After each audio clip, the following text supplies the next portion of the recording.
है पहचानों में 20%।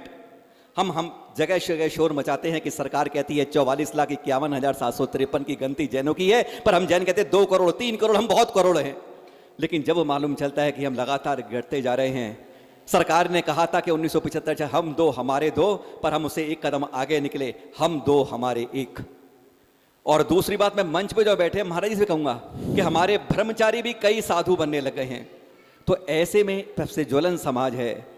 अगर हमारे मंदिरों को, अपने धर्म को जीवित रखना है तो इस जनसंख्या को बढ़ाने का सबसे गंभीर रूप से वास्तविक प्रैक्टिकल में उपाय क्या होने चाहिए कि 2021 के बाद अगर 31 की गणना हो तो उसमें कम से कम प्लस के अंदर वृद्धि आए। गुरुवर से सीधा एक ज्वलंत इस समस्या का निदान। ओम। जैनियों की घटती संख्या ज्वलंत मुद्दा होना चाहिए, लेकिन समाज पता नहीं कहाँ सोया हुआ है। लोग किस ढंग से सोचते हैं। अंदेश्वर में राहुल गांधी के ओएसडी आए थे, उसे चर्चा हुई तो उसने कहा, मैंने कहा कि जिस क्षेत्र में आप की जन्मभूमि है वहाँ जैन मंदिर नहीं है। उसने कहा ना तो उस तरफ बहुत जैन मंदिर है और ना जैन समाज है। शायद जोधपुर तरफ के थे कहीं के। और आपको देख कर के हमें सुकून मिला, इतने लोगों को देख कर के अच्छा लगा कि जैन समाज है।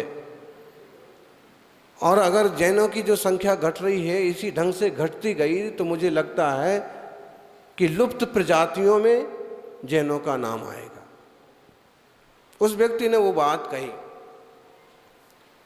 और देखें तो इस तरह से काफ़ी समाज का नुकसान हो रहा है। जो भी कहिए, लवजाहत कहिए या छोरियों की चंचलता, हर साल 5-7 छोरियां तो इधर से उधर होती हैं, 5-10 छोरे इधर से उधर हो जाते हैं, वो घटते हैं। उसके अलावा कई विवाह आदि के इच्छुक नहीं हैं, सांड की तरह घूमते रहते हैं। अगर नहीं गृहस्थी में जाना है तो साधना के क्षेत्र में जाएं। छात्रा के क्षेत्र में जाकर के भी केवल ब्रह्मचर्य व्रत तक सीमित रह करके और इधर उधर चीज़ों में उलझने वाले भी बहुत हैं। या तो साधना के क्षेत्र में गए हैं तो ठीक कठिन साधना के क्षेत्र में, मुनिराज की साधना, आर्यिकाओं की साधना के क्षेत्र में आगे बढ़े। मतलब विभिन्न तरह से संख्या बल एक तरह से माइनस होता है। ऐसे में समाज को भी सोचना चाहिए, त्यागी वर्ग को भी सोचना चाहिए कि किस तरह के लोगों को त्याग के क्षेत्र में आगे बढ़ाएं। बाल ब्रह्मचर्य की साधना महान साधना है, सौभाग्य से मिलती है, सबको मिले। लेकिन अगर जरा सी भी क्षमता की कमी मालूम पड़ती है, जरा सी भी लिप्सा है संसार की, तो उनको कहो पहले गृहस्थी करके आओ, बच्चों को योग्य बनाओ और 40-45 के बाद आप साधना करो। बढ़िया से जिंदगी के जो साल बचे उतनी साधना करो। अनित्य भावना अपनी जगह है, लेकिन जिन धर्म श्रावकों की संख्या आदि पर ध्यान देना भी श्रावकों का कर्तव्य बनता है। मुनिराज तो ब्रह्मचर्य की ही प्रेरणा देंगे, लेकिन गृहस्थों को अपने विवेक से क्या ज़रूरी है उस मार्ग की पुष्टि करना चाहिए। और हम तो कहते हैं कि हम दो हमारे दो वाला सिद्धांत, जैनी तो आजकल हम दो हमारा एक का सिद्धांत फॉलो कर रहे हैं। उनको एक बच्चा पालना ही कठिन हो रहा। खुद के दादा 5 भाई रहे होंगे, खुद 4 भाई रहे होंगे, लेकिन उनको बच्चा कैसे पालेंगे, कैसे पढ़ाएंगे। और अगर यही सोच कर से संकुचित रूप से चलते रहे तो समाज मर गया, वो समझ लो, भाग गया, कहीं विदेश चला गया, फिर वंश का ही खत्म हो जाएगा ना हो। तो ऐसी जो बातें हैं। फिर इसमें एक जो अभी अजमेर में भी शायद माहेश्वरी समाज ने ऐसा किया कि 2010 के बाद जिस परिवार में तीसरे बच्चे का जन्म हुआ है उस परिवार को 5 लाख रुपए दे करके सम्मानित किया गया। क्योंकि जो सदाचारी, शाकाहारी और प्रज्ञ कौम है वो अगर इस तरह से माइनस होती जाएगी तो बड़ी समस्या हो जाएगी। ऐसा कोई जैन संस्थाओं को, जैन श्रावकों में भी चालू करना चाहिए कि किसी परिवार में अगर तीसरा बच्चा आता है तो पूरे सम्मान के साथ उसे किसी बड़े मंच पर एक धनराशि देकर के भी सम्मानित किया जाए। आचार्य जी, आपने अभी कहा गुरुवर के लव जिहाद, यहाँ बहुत बड़ा हमारा महिला वर्ग बैठा है। मैं सिर्फ इंदौर की 2 घटना लूँ तो एक, उसने हमारी महिला को और पुत्र जो मन्नान जैन था उसे मन्नान खान कर दिया और उसका खतना करा दिया और कह दिया मैं इसको आतंकवादी बनाऊंगा। उसने उसके पति तक से कह दिया। और अभी एक लड़का जो था उसको यश जैन बन के, मोहम्मद शाहरुख बन के, उसने जो रिसेप्शनिस्ट काम करती थी उसको उठा के ले गया। बालिग है, कुछ नहीं कर सकते। जिन्होंने 18, 19, 20, 21, 22 साल पाला है, उस रिश्ते को छोड़ के 1-2 दिन के रिश्ते के अंदर ये वासना की दृष्टि के अंदर हम बदल जाते हैं और लव जिहाद जैसी गंदे कूड़े में हम गिर जाते हैं और बचाव नहीं मिलता है महाराज जी उसके अंदर। एक आपने अभी कुछ दिन पहले कहा भी था कि अदालत को एक बात का ऐसा नियम बनाना चाहिए कि अगर बात होती है, वो बालिग जाती है तो उसे 5 लाख हर्जाना माँ बाप को देना चाहिए। तो क्या इस तरह की किस तरीके से हम समाज के अंदर इन कुरीतियों को रोककर, क्योंकि एक ऐसा कानून बनाए, बालिग हो गए तो अब फ्री छूट हो गई, माँ बाप फ्री हो गए, ये इसके बारे में इस कलंक को कैसे धो सकते हैं? जैन समाज से लव जिहाद कैसे मिट सकता है गुरुवर? बालिग हो गए, युवा हो गए, वयस्क हो गए, साढ़ नहीं बन गए हैं कि मुंह उठाया और चल दिए। जिस माँ बाप ने पालन पोषण किया है, जिस परिवार ने शिक्षा का कर्ज उठाया है, उसको चाहिए कि अगर संतान इस तरह का विद्रोह करती है तो वयस्क होने के बाद भी उन्हें कोर्ट से हर्जाना वसूल करने के लिए आग्रह करना चाहिए कि बालिग हो गया है जो छोरा छोरी और उनका 5 करोड़ का या जितना उनका खर्च हुआ है 10 करोड़ का, उतना उनका हर्जाना माँ बाप को देवे, परिवार को देवे, फिर चाहे गड्ढे में जाए। इस तरह का प्रावधान कानून में भी होना चाहिए और माँ बापों को इस तरह से थोड़े कठोरता से पेश आना चाहिए। उसके पहले ये कुछ नहीं कर सकते, ना लिव इन में जा सकते हैं और ना विवाह कर सकते हैं, ना हमारी कानूनी मान्यता है। पहले हमारा हर्जाना, इस टाइप का कुछ विशेष रूप से आंदोलन हो, सोच पैदा हो, ताकि इस तरह के उपद्रवी बेटे बेटियों पर दबाव बने और उनकी औकात है तो इतना भर दो और फिर जाओ कुएं में जाओ। एक महिलाओं के साथ युवाओं की लव बात जिहाद वाली बात बहुत मतलब है, ऐसे बहकावे में आ जाती हैं छोरियां तो बिल्कुल बहुत जल्दी ऐसे बहकावे में आ जाती जैसे माँ बाप कुछ नहीं है और वो सब कुछ हो गया। और जब पोल खुलती है, जब धीरे धीरे कुकर्म करना, और जब उसके साथ और दूसरे तरह से कुकर्म होते हैं, दूसरे लोग कुकर्म करते हैं, वेश्यागिरी कराई जाती है, मांस पकवाए, फिर उसकी अकल ठिकाने आती है कि अब बर्बाद हो गए, फिर कोई रास्ता नहीं बचता है, या तो आत्महत्या करो और नहीं तो सामने वाले ही मार देते हैं। तो इसमें जीवन बहुत कीमती है, जिसमें जिन धर्म 3 लोक वंदनीय इस धर्म को पा करके, तो धर्म के लिए प्राण देना चाहिए, वासना के लिए प्राण देना एकदम बेवकूफ़ी है। वासना के चक्कर में दूसरों से जुड़ जाना बहुत बड़ी बेवकूफ़ी है। यहाँ छोटी वय के ब्रह्मचारी ब्रह्मचारिणी भी पाए जाते हैं। देखो, जब वो साधना कर सकते हैं तो दूसरी छोरियाँ ये तो साधना कर ही सकती हैं कि किसी अच्छे परिवार में जाएं और जैन धर्म को बढ़ाने वाले किसी संतान को जन्म दें, प्रभावना करने वाले किसी योग्य संतान को जन्म दें। महाराज जी, युवा भी बैठे हैं, लड़के भी बहुत बैठे हैं यहाँ पर, वैसे 50 से 70 साल के ज़्यादा बैठे हैं। आज लोग यह नहीं समझ पाते कि हमारे मंदिर में, वो कहते हैं हमारे साधु दिगंबर, भगवान खाली हाथ, जो देता नहीं है, लेता नहीं है, उससे कुछ मिलता नहीं है, और वो जाके दूसरी जगह जाके सर पटकता है, मत्था पटकता है, चाहे बाद में वापस आए बात अलग है। लेकिन आज हमारे युवा मंदिरों से बिछुड़ते जा रहे हैं और दूसरी ये नहीं है, वो दूसरी जगह जाकर मन्नत मांगते हैं।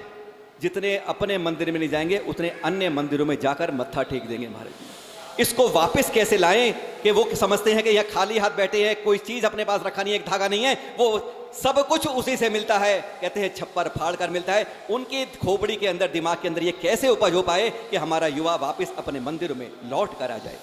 दुनिया के सब देव लेते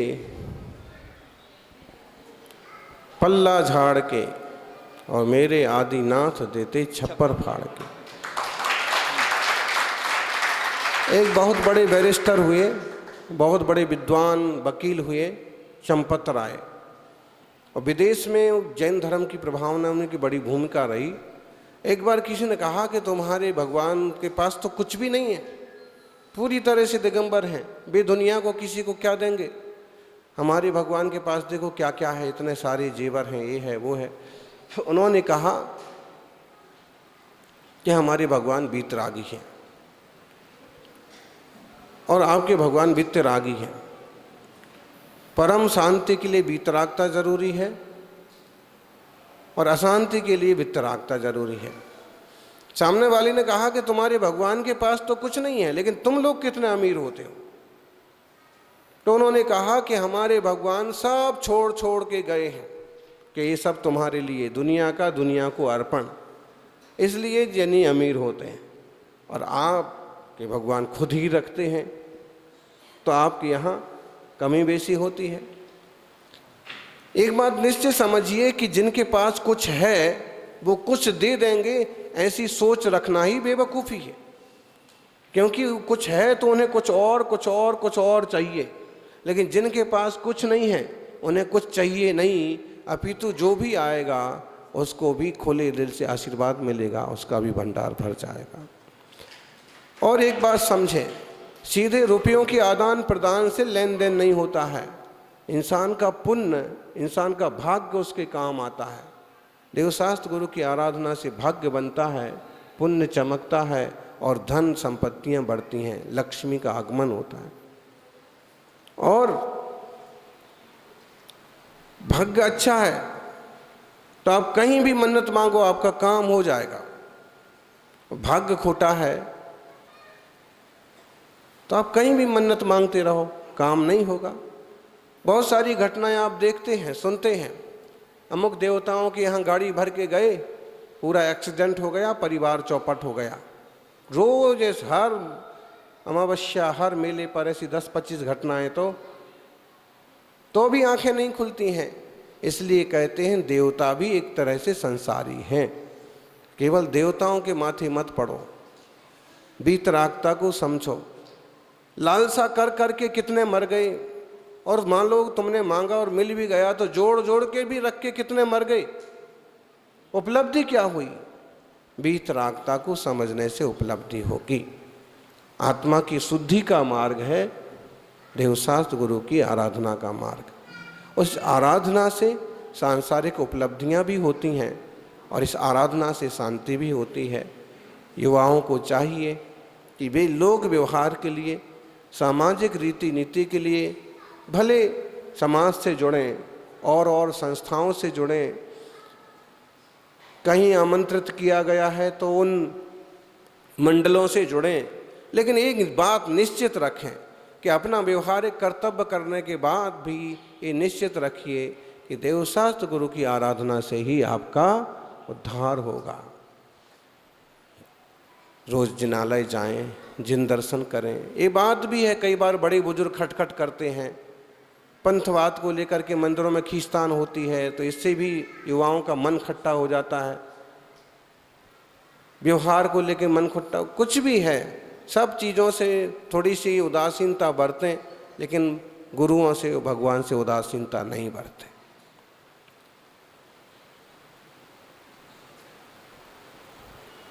पंथवाद, संतवाद, महाराज आपने अभी कहा पंथवाद, ये 13, 20, श्वेतांबर, दिगंबर, पता नहीं मंदिर मंदिर जगह जगह हम हो गए हैं।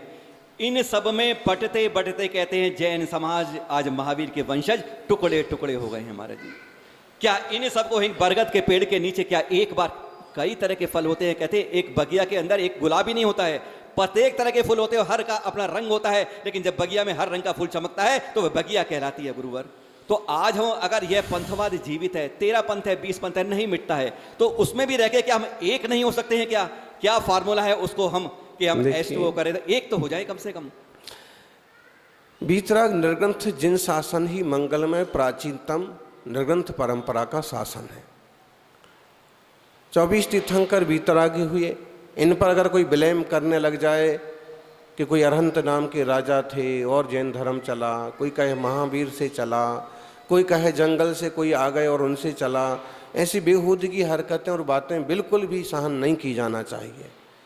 सत्य ये है कि अनेक महापुरुषों ने राज्यावस्था तक का अपना प्रभावशाली जीवन लोगों को दिखाया और वे लोक में प्रतिष्ठित हुए, लेकिन तीर्थंकरों ने उससे भी आगे की आराधना की। वे लोक व्यवहार, लोक धर्म निभाने के साथ साथ उन्होंने पूर्ण आत्म शांति के लिए सब कुछ त्याग किया।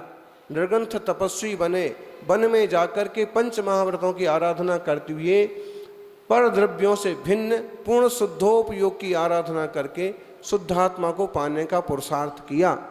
ये सुनिश्चित है कि पूर्ण वीतरागता के बिना शुद्धात्मा की आराधना मुश्किल है। आदमी कपड़े संभालेगा कि अपने चित्त को संभालेगा? आदमी भोजन के पात्र संभालेगा कि अपनी पात्रता को संभालेगा? तो ये तो सुनिश्चित है कि आत्म कल्याण का पूर्णतः सर्वसंग सर्व कर्म से मुक्ति का मार्ग निर्ग्रंथ दशा ही है। वेद और पुराण भी इस बात को स्वीकार करते हैं। ऐसे में पूजा पद्धतियों के कारण से जो भेद पड़ गए, जाति व्यवस्थाओं के कारण से जो बातें पैदा हुई, इन सब बातों को मुनिराजों के नाम से जो चीज़ें सामने आई, इन सब बातों को एक तरह से गौण करना चाहिए। जितना जरूरी उपयोग है, जैसे अब आए तो कौन से महाराज जी आए हैं, तो बोले सन्मति सागर जी के शिष्य हैं, और पिछड़ा पूछना है तो वो विमल सागर जी के शिष्य थे, उनके गुरु महावीर कीर्ति थे, उनके गुरु आचार्य आदि सागर थे। समझने के लिए आप कौन से परिवार से हैं, तो आप बताओगे कि हमारे दादाजी का ये नाम था, उनने भी सन्मति सागर जी की बहुत भक्ति की, हमारे परदादा तो इतने भक्त थे, शिखर जी गए थे वगैरह। मतलब वो आपके परिवार की पृष्ठभूमि, आपकी प्रामाणिकता की जरूरी है, इसलिए उसकी उतनी ही कीमत की जाए जितने में आपकी प्रामाणिकता बनी रहे। ऐसा ना हो कि वो चीज़ें समाज के ऊपर बोझ बन जाएं, ऐसा ना हो कि वो झगड़े के लड़ने के साधन बन जाएं, टूटने के साधन बन जाएं। पूरी निर्ग्रंथ श्रवण परंपरा एक है, जी बात अलग है। आचार्य भगवंत विभिन्न कालों में हुए और उन्होंने उनकी परंपरा में अमुक अमुक शिष्य हुए। उससे श्रावकों को क्या ज़्यादा बखेड़ा करना। पूजा पद्धतियां हैं, किस काल में किस तरह से पूजा पद्धति का जोर रहा तो हमारे जैनों में ही है ना। तो हम एक दूसरे को थोड़ा सा स्वीकार करना सीख जाएं कि कोई बात नहीं, उनकी मान्यता है, इसमें पंचेंद्रिय जीवों का घात नहीं हो रहा है, तिरसों का घात नहीं हो रहा है, किसी का अपमान नहीं हो रहा है, किसी के विराधना नहीं हो रही है। थोड़ी सी समझदारी से काम करें और टुकड़े टुकड़े में बंटने की बधाई। एक मुट्ठी बंद होके एक रथ में 7 घोड़े जोते हैं और सातों के सातों अलग अलग दिशा में भागें, रथ कहाँ पहुँचेगा? हमारी जो सोच है वो आपको बता रहे, रथ कहाँ पहुँचेगा? कहीं नहीं पहुँचेगा, उल्टा कहीं धुरा टूटेगा, कहीं लगाम छूटेगी, कहीं सारथी गिरेगा, सब नष्ट भ्रष्ट हो जाएगा।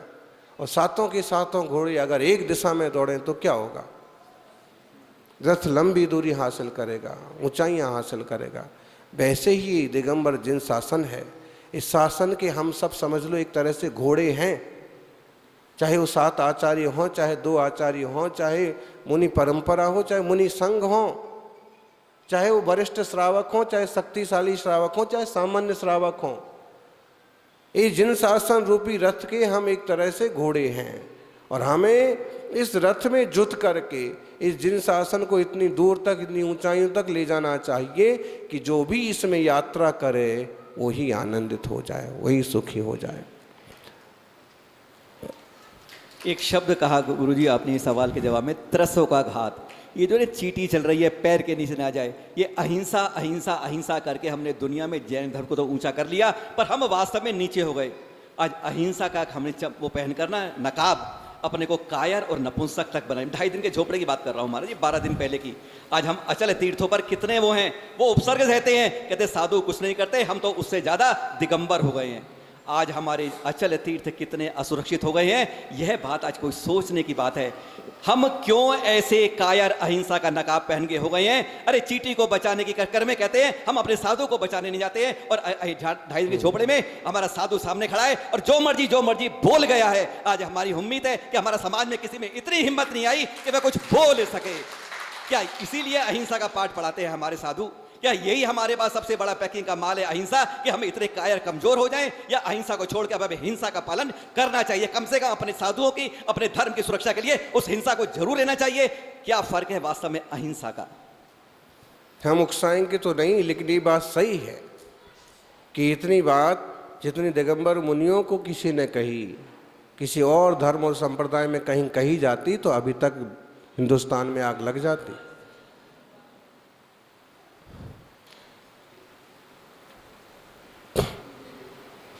तो ये थोड़े से ऐसे एकदम कायरता, और उस समय जो प्रतिवाद करने वाले जो थे ना, वो भी जैन नहीं थे, और संख्या बल जो था अधिकतम 100 से ज़्यादा आरएसएस के। तो हम तो क्या बोलें कि अपनी जांग उगाड़ेंगे, हैं कब तो नुकसान अपना ही है, इसलिए हम इस पर कुछ खुल के नहीं बोल रहे हैं। लेकिन सच्चाई ये है, अब कोई कहे महाराज जी को क्या ज़रूरत थी, जब वहाँ से इतनी मूर्तियाँ निकली हैं तो वो जगह कौन सी है देखने का? किसी कायर का मन भले ना हो, हमारा तो हुआ। कहा भी लोगों ने पाकिस्तान है, पाकिस्तान हो, अफ़गानिस्तान हो, अगर मैं वहाँ पहुँच सकता हूँ तो मैं ज़रूर जाऊँगा, जो होगा सो देखा जाएगा। जब वहाँ से इतनी मूर्तियाँ निकली हैं तो जगह कौन सी है? वो 400 साल पहले उठा के लाए हों, 200 साल पहले उठा के लाए हों, लेकिन आज कुछ चिन्ह हैं क्या? महाराज जी वहाँ गए क्यों? ऐसी भी हो सकते हैं बात, लेकिन ये औकात नहीं है कि आप उस प्रतिवाद में खड़े हो जाएं। क्या ऐसा बोला क्यों? तो समाज को अहिंसक के साथ साथ थोड़ा शक्तिशाली और संघर्षशील भी होना चाहिए। मंदिरों में गुटबाजी करके एक दूसरे का माथा फोड़ने तो बहुत जल्दी तैयार हो जाते हैं, लेकिन बाहर से कोई टकराता है तो बिल्ली की तरह, चूहे की तरह बिल में घुस जाते हैं। वो बहुत बड़ी कमजोरी है। हमें लड़ना झड़ना नहीं है, लेकिन ज़रूरत पड़ती है तो देवशास्त्र गुरु और धर्म के लिए थोड़ा जूझना भी सीखो। ओम। बात अचल तीर्थों की अब कर लें थोड़ी सी। चल तीर्थों के बाद गोमटगिरी है, गिरनार जी है, शिखर जी है, कितने नाम ले लीजिए आप उसके अंदर, खंडारगिरी, मंदारगिरी, सारी गिरी है ना। आज उनके पीछे, हमारे पीछे से हटके दूसरा मंदिर सामने आ जाता है। और हम वर्तमान, मैं सिर्फ वर्तमान की बात करता हूं, अतीत की नहीं बात करते, सिर्फ वर्तमान के तीर्थों की बात करते हैं और निर्वाण क्षेत्रों की बात कर लेते हैं। पहले क्यों आज हमारे हाथ से खिसकते जा रहे हैं? छोटा सा पहले कुछ आता है और फिर एक बड़ा सा बन के हमारा छोटा हो जाता है, उसका बड़ा हो जाता है, हमारा हाइट में हो जाता है और फिर उस पर कब्जा कर दिया जाता है। अगर इसी तरीके से हम कमजोर रहते रहे, अपने तीर्थों को करते रहे, तो आज जो तीर्थ बना है वो 50 साल बाद यह तीर्थ भी चला जाएगा। नए नए तीर्थ बनाने की बजाय पुराने तीर्थों पर क्यों ध्यान नहीं देते? मैं तो यह श्रावक समाज से नहीं, मैं साधु समाज से और जो विद्वान समाज है पूरे समाज से कहना चाहूंगा, महाराज जी कहां पर किसकी गलती है और किसकी क्या क्या जिम्मेदारी इसमें होनी चाहिए। नए तीर्थों का वहाँ निर्माण हो जहाँ आवश्यकता है। 150 घर अगर वहाँ इकट्ठे हो गए तो एक सुंदर सा जिनालय बना दिया जाए। मुनिराजों की संघ के विश्राम के लायक वो 10-12 किलोमीटर पर कोई जगह है सड़क पर जहाँ से साधु गुजरते रहते हैं, विश्राम आदि के निमित्त से एक धाम या तीर्थ या जिनालय का निर्माण हो तो ठीक। बाकी एक ही जगह ढेरों मंदिर बनाना और कहीं ऐसे अंदर घुस करके और ऐसे गिरियों का निर्माण करते रहना, मुझे तो नहीं समझ में आता है क्या औचित्य है। या तो कोई प्राचीन नाम वाले या कोई जीर्णशीर्ण मंदिर पकड़ो तो उनका विकास हो, उद्धार हो। जो चीज़ें फेमस रही हैं, जो जगह फेमस रही हैं और आज एकदम जीर्ण हो गई, उन्हें ठीक ढंग से करो या उनके एकदम निकट में कुछ करो तो भी समझ में आता है। लेकिन जिसका समाज के लिए उपयोग ना हो, साधु संतों के व्यवहार में उपयोग ना हो, शिक्षा स्वास्थ्य के लिए उपयोग ना हो, और देखा जाए तो मतलब फिर उस पर धन व्यय करना, समय व्यय करना, शक्ति व्यय करना कोई बुद्धिमानी नहीं है। तो साधु जनों को भी अपनी प्रज्ञा का प्रयोग करना चाहिए और श्रावकों को भी कहाँ क्या ज़रूरी है इस पर फोकस करें, इस पर काम करें। ओम। दो बातों पे बात कर लें महाराज जी। एक, अभी जनसंख्या गणना होने वाली है। अब हम लोग अपने पीछे, यहाँ भी कई ऐसे लोग हैं, राजस्थान में विशेष कर है मैं कहूँगा, और वहीं बात कर रहा हूँ ये, क्योंकि वहीं करें बात तो अच्छा रहता है। हम अपने पीछे जैन नहीं लगाते महाराज जी। क्यों नहीं लगाते हम? मैंने कहा मेरा नाम अग्रवाल है, अग्रवाल के पीछे जैन लगा लूँ, आगे लगा लूँ, क्या कमी है? उसी कारण से हमारे बच्चे फिर धीरे धीरे अपनी जात में आ जाते हैं, जैन धर्म को भूलने लगते हैं, और संख्या की गिनती आती है तो हम धर्म जात में अपना जैन निशान नहीं लगाते। वह हिंदू में जो आने आता है वो टिक करके चला जाता है और गिनती हमारी हिंदू में पहुंच जाती है। यही कारण आज बहुत बड़ा कि हम आपस में कहते हैं कि 2 करोड़ है, सरकार कहती है 44 लाख है, और शायद अब तो और कम कह देगी। तो क्या हमें इस बारे में आने वाली जनसंख्या के समय प्रेरणा देनी चाहिए समाज को कि हम अपनी वास्तविक गिनती में किस तरह आए? और अगर जैन रहते हैं, बड़े बड़े हमारे भामाशाह हैं हमारे यहाँ के, लेकिन जैन नहीं पहचान पाते, क्यों? देखिए, जैन श्रावकों को जैन लिखना चाहिए, और बच्चे का किसी का जन्म होता है तो स्कूल में नाम लिखाते समय उसके नाम के साथ आप जैन लिखाइए, ताकि वो। अब दूसरी बात, दूसरी तरफ से हम देखें, जनगणना में और इस टाइप की इम्पोर्टेंट चीज़ों में आपको जैन श्रावक, जैन धर्म इस टाइप से लिखना चाहिए। लेकिन अगर आप राजनीतिक सामाजिक क्षेत्र में एक बड़ा दखल रखते हैं, रखना चाहते हैं, तो आप जो दूसरा आप उपनाम लिखते हैं, उपगोत्र लिखते हैं, वो आप लिखिए, कोई दिक्कत नहीं है। लेकिन वक्त पर, मौके पर, जरूरी कागजातों में आपको अपना मुख्य रूप से नाम में, धर्म में जैन शब्द जोड़ना चाहिए। राजनीतिक क्षेत्र में गए हैं और जैन नहीं लिख रहे हैं, उसकी हम इसलिए बात कर रहे हैं कि कई बार, एक बार चिरंजी लाल बगड़ा हमारे पास आए तो बोले, महाराज जी अहिंसा के लिए और गौवंश की रक्षा के लिए और बूचड़खाने बंद कराने के लिए मैं काम करता हूँ, तो कई बार लोग मुझे सिख और पंजाबी समझ लेते हैं नाम के कारण से, तो मेरा काम थोड़ा आसानी से हो जाता है। तो आज ही संख्या बल इतना कम हो गया कि आपको जैन लिखने में भी एक तरह से असुविधा जैसी महसूस हो रही है। अब राजनीति में आप जाना चाहते हैं और टोटल रूप से केवल जैन ही लिखते हैं, उसमें समस्या हो सकती है। तो ये समस्याएं तो कहीं ना कहीं आएंगी। तो ऐसी स्थिति में भले आप अपने उपनाम का या गोत्र का प्रयोग करें, लेकिन ऑनेस्टी, ईमानदारी यही है कि वीतराग जैन शासन मिला है तो नाम के साथ जैन जोड़ें। नहीं जोड़ पाते हैं तो जरूरी कागजों में, जनसंख्या आदि के मामले में तो जैन लिखना ही चाहिए। आप लोग भी तीर्थ क्षेत्र या इस बारे में कोई सवाल पूछना चाहे पूछिएगा, नहीं तो मेरे पास तो बहुत लंबी लिस्ट है। कोई ऐसे सवाल जो अपने तीर्थों के बारे में हो, समाज की एकता के बारे में हो। और चल हट आहार विहार की बात कर लेते हैं। आहार विहार आज हम जैसे ना ठेके पर दे देते हैं महाराज जी। बड़े साधु हैं तो कुछ साधु के आहार विहार के लिए मिल भी जाएंगे, लेकिन कोई छोटा साधु आएगा तो आहार विहार करना ही मुश्किल हो जाएगा। अरे दरवाजे पर पूछ लिया जाएगा तो किस साधु का है, आज दरवाजा नहीं, बड़े साधु के लिए तेरे लिए तो एंट्री भी नहीं है। आज हमने फर्क बना लिया है महाराज जी। इस दिगंबर में हम पिछी कमंडल नहीं देखते, उसके अंदर का पूरा चरित्र और उसके पीछे भीड़ कितनी है, उस भीड़ में ही हम भाड़ बन जाते हैं और हम उसके पीछे बढ़ते, दूसरे को नहीं देख। क्या आज ऐसी हमारे अंदर कमी क्यों आ गई है कि हम इस दिगंबरत्व को रूप नहीं पूछ पाते, उसके अंदर हम और कुछ देखने लगते हैं। मुनि की पद की आराधना करने वाले किसी भी तपस्वी की पूरी जिम्मेदारी से सेवा होना चाहिए।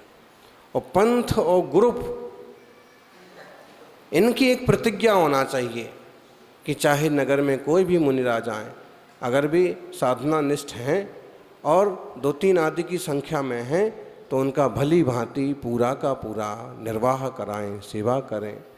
और श्रावकों को अतिथि संविभाग के लिए सावधान रहना चाहिए। लोग अतिथि संविभाग व्रत भूलते जा रहे हैं कि शुद्ध भोजन कैसे घर में बनता है और कैसे पड़गाहन करके आहार दिया जाता है।